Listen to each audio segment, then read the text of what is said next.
অবশেষে প্রকাশিত হলো নবম জাতীয় পে স্কেলের পূর্ণাঙ্গ গেজেট। 20 নভেম্বর থেকে কার্যকর নতুন কাঠামো, 13টি গ্রেডে বেতন নির্ধারণ, শিক্ষা ভাতা 6,000 টাকা ও বাড়ি ভাড়া 5,000 টাকা বৃদ্ধি করা হয়েছে। তো বন্ধুরা, এই বিষয়টি নিয়ে আজকের এই ভিডিওটিতে বিস্তারিতভাবে আলোচনা করতেছি। বিস্তারিতভাবে আলোচনা করার পূর্বে এখন পর্যন্ত যারা যারা আমাদের এই চ্যানেলের নতুন সদস্য রয়েছেন, তাদেরকে চ্যানেলটি সাবস্ক্রাইব করে পাশে থাকা বেল আইকনটি অল করে দেওয়ার জন্য অনুরোধ রইল। অবশেষে প্রকাশিত হলো নবম জাতীয় পে স্কেলের পূর্ণাঙ্গ প্রজ্ঞাপন। দীর্ঘ প্রতীক্ষার অবসান ঘটিয়ে আজ সকালে প্রধান উপদেষ্টার কার্যালয় থেকে আনুষ্ঠানিকভাবে এই ঐতিহাসিক প্রজ্ঞাপন জারি করা হয়েছে। আর এই ঘোষণার সাথে সাথেই সরকারি চাকরিজীবীদের মধ্যে এখন আনন্দের জোয়ার বইছে দেশ জুড়ে। বহুদিনের অপেক্ষা, নানা দাবি, অভিযোগ, কর্মচারীদের বিভিন্ন সমিতির আন্দোলন সবকিছু শেষ হলো এই ঘোষণার মধ্য দিয়ে।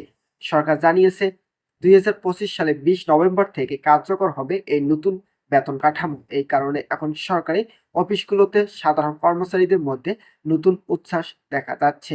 অনেকে ইতিমধ্যে হিসেব করেছে নতুন বেতন পেলে মাসিক আয় কত টাকা বাড়বে। তো বন্ধুরা, ভিডিওটি চলাকালীন সময় এখন পর্যন্ত যারা যারা আমাদের এই চ্যানেলের নতুন সদস্য রয়েছেন, তাদেরকে চ্যানেলটি সাবস্ক্রাইব করে পাশে থেকে বেল আইকনটি অল করে দেওয়ার জন্য অনুরোধ রইল। নবম পে স্কেলকে বলা হচ্ছে ন্যায্যতার কাঠামো, কারণ এখানে প্রথমবারের মতো বেতন বৈষম্য কমিয়ে 1:4 অনুপাতে বেতন নির্ধারণ করা হয়েছে। অর্থাৎ সর্বনিম্ন এবং সর্বোচ্চ বেতনের পার্থক্য আগের তুলনায় অনেকটাই কমানো হয়েছে। এতদিন নিম্ন গ্রেডের কর্মচারীরা অভিযোগ করতেন যে তারা দিন দিন বাজেটে নিত্য প্রয়োজনীয় জিনিস কেনার সক্ষমতা হারাচ্ছে। মুদ্রাস্ফীতি, বাজার দর বৃদ্ধি, বাসা ভাড়া সবকিছু মিলিয়ে তাদের জীবনের চাপ লেগেই ছিল। অবশেষে সেই সমস্যাগুলোর কিছুটা মুক্তির দরজা খুলে দিল এই নতুন কাঠামো। নতুন কাঠামোতে মোট 13টি গ্রেড রাখা হয়েছে। প্রতিটি গ্রেডের বেতন ও ভাতা পুনর্নির্ধারণ করা হয়েছে। আর শুধু মূল বেতন বাড়ানো হয়নি, সবচেয়ে আলোচিত দুইটি ভাতা হচ্ছে শিক্ষা সহায়তা ভাতা এবং বাড়ি ভাড়া ভাতা। এখন থেকে একজন সরকারি কর্মচারী প্রতি মাসে 600 টাকা পর্যন্ত শিক্ষা সহায়তা বেশি পাবেন। সরকারি ভাষ্য মতে সন্তানের পড়াশোনা, কোচিং, বইপত্র, টিউশন ফি এসব খরচ বহন করার জন্য এই ভাতা বড় সহায়ক হবে। শুধু তাই নয়, বাড়ি ভাড়া ভাতাও 5,000 টাকা পর্যন্ত বৃদ্ধি করা হয়েছে। বর্তমান সময়ে শহরগুলোতে এবং জেলাতেও বাসা ভাড়া লাফিয়ে লাফিয়ে বাড়ছে, তাই এই বাড়ি ভাড়া ভাতা বৃদ্ধিকে কর্মচারীরা স্বস্তির বড় কারণ হিসেবে দেখছেন। তো বন্ধুরা, সরকারি কর্মচারী সমিতিগুলো এই ঘোষণা ইতিমধ্যে স্বাগত জানিয়েছেন। তারা বলেছেন দীর্ঘদিনের আন্দোলন, স্মারকলিপি, আলোচনা সবকিছুর পর অবশেষে তাদের দাবি বাস্তবে রূপ নিচ্ছে। দেশের অর্থনীতিবিদ মতে এই পে স্কেলের ফলে সরকারি কিছু অতিরিক্ত ব্যয় বাড়লেও এর ইতিবাচক ফলাফল দেশের ভিতরেই টাকার প্রভাব বাজারের সক্রিয়তা ও ক্রয় ক্ষমতার বৃদ্ধির মাধ্যমে অর্থনীতিতে এ শক্তিশালী প্রভাব ফেলবে।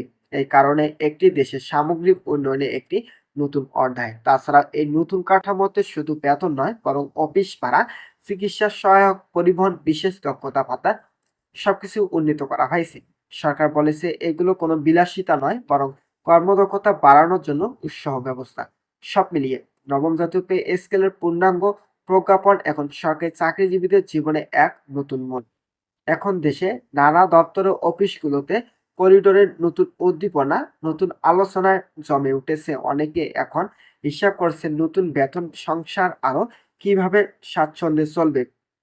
সাধারণ জনগণ বিশ্বাস করছে যে সরকারি কর্মচারীরা ন্যায্য বেতন পেলে তাদের সেবা দেওয়ার মানও বৃদ্ধি পাবে। তাই সবাই আশা করছে এই নতুন পে স্কেল বাস্তবায়নের মধ্য দিয়ে বাংলাদেশে আরো স্বচ্ছ প্রশাসন এবং উন্নত কর্মসংস্কৃতির দিকে এগিয়ে যাবে। তো বন্ধুরা, অনেকে বলেছেন এই পে স্কেল শুধু সরকারি কর্মচারীদের জন্যই নয়, বরং দেশের সামগ্রিক অর্থনৈতিক কাঠামো মনতান্ত্রিক প্রভাব তৈরি করবে। কারণ সরকারি কর্মচারীদের আয় বাড়লে তারা বেশি খরচ করবে, আর এতে বাজারে টাকা ঘুরবে বেশি। বিশেষ করে ইলেকট্রনিক, ফার্নিচার, পোশাক, সুপার শপ এবং সেক্টরে বিক্রি বাড়বে বলে অনুমান প্রকাশ করেছেন অর্থনীতিবিদরা। প্রধান উপদেষ্টা ডক্টর মোহাম্মদ ইউনূস সাংবাদিকদের বলেন, এটি কেবল একটি বেতন কাঠামো নয়, এটি সম্মান ও মর্যাদার প্রতিফলন। একজন সরকারি কর্মচারী যেন তার কাজের সঠিক ন্যায্য মূল্য পান, সেটাই এই উদ্যোগের লক্ষ্য। তিনি আরো বলেন, আমরা চাই দেশীয় অর্থনৈতিক বাস্তবতা এবং